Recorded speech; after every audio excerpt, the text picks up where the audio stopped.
Hello! Hi! Good morning! Good morning, Kuwait. Good afternoon, Philippines. Ayan. Kumusta na kayong lahat? Nandito na naman ulit ako. Mga Lods. Ayan. Ito na naman tayo. Sa katulad kong mother, ayan. Iniisip natin kung paano tayo kikita ng malaki. Or for example na. Even though, ayan, may even do pa. Kunwari lang, kumikita ka ng, kunwari lang, 20,000 a month. Ang 20,000, napakahirap i-budget. Ayan. Sa katulad ko na lang na OFW, sumasahod lang ako ng 20,000 a month. Pero, bakit? Kulang pa rin. Kulang pa rin talaga. Nandyan na yung sahuran. Naku po. Yung 20,000, ang hirap mong i-budget. Kasi bakit? Magbabayad ka ng tuition fee, pambili mo ng pagkain ng mga anak mo, at syempre, yung mga pangangailangan pang iba ng mga family mo. How can you budget the 20,000? Or 20,000 monthly salary. Just like me. Ayan. May English tayo ngayon. Mayroon akong natuklasan, mga Lods, na dagdag kita nyo dito sa UR Online system, kung paano kayo kikita. Pero, i-like nyo ako, na mag-direct message kayo sa akin, at i-share nyo itong video na to. Tuturuan ko kayo kung paano madagdagan ang 20,000 monthly nyo.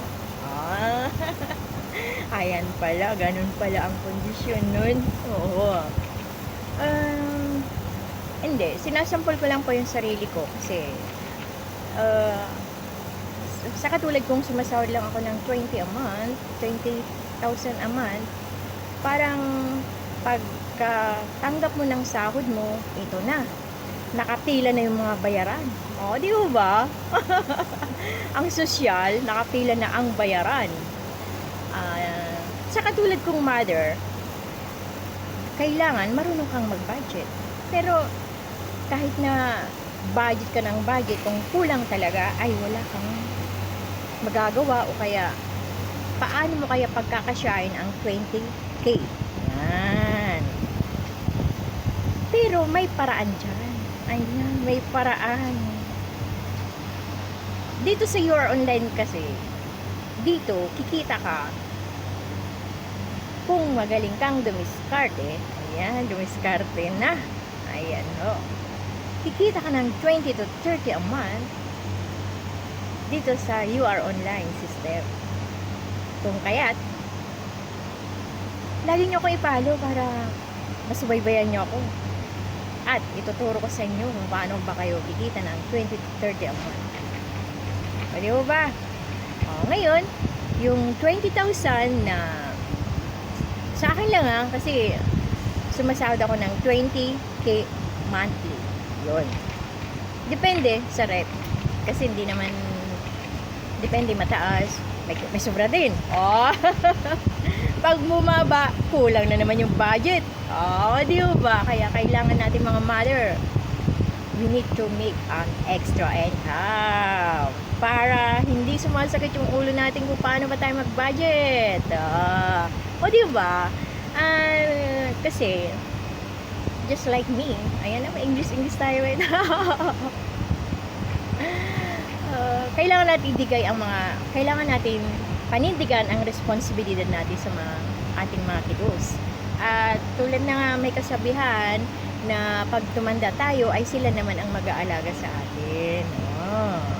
Kahit na siguro man may 5 kayong anak, 3, 2, siguro naman sa isang anak mo na yun ay may mabait. Alam kanyang alagaan pag tumanda ka na. Kasi po, we are not always the strong in the world. Ayan, may English talaga tayo ngayon. Opo, sa katulad natin, paghandaan din natin yung pagtanda natin. O, diba?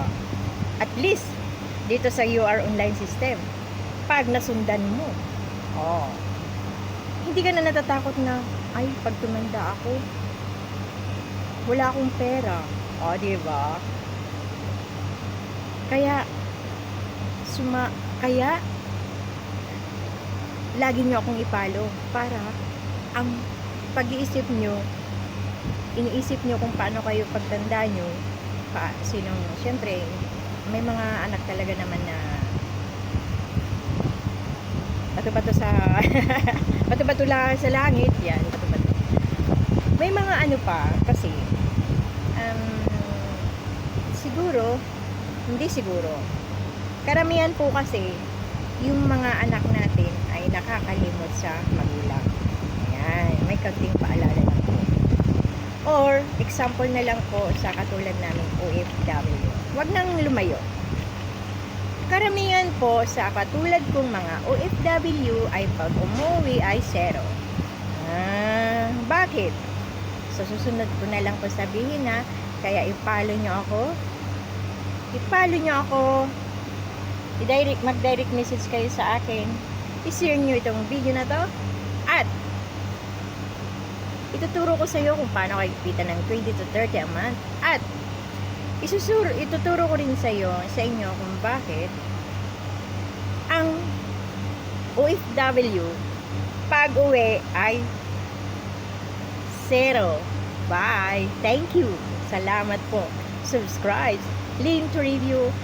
Subscribe niyo po ang aking YouTube channel, Link to review. Good morning to everyone and good afternoon, Philippines. Thank you!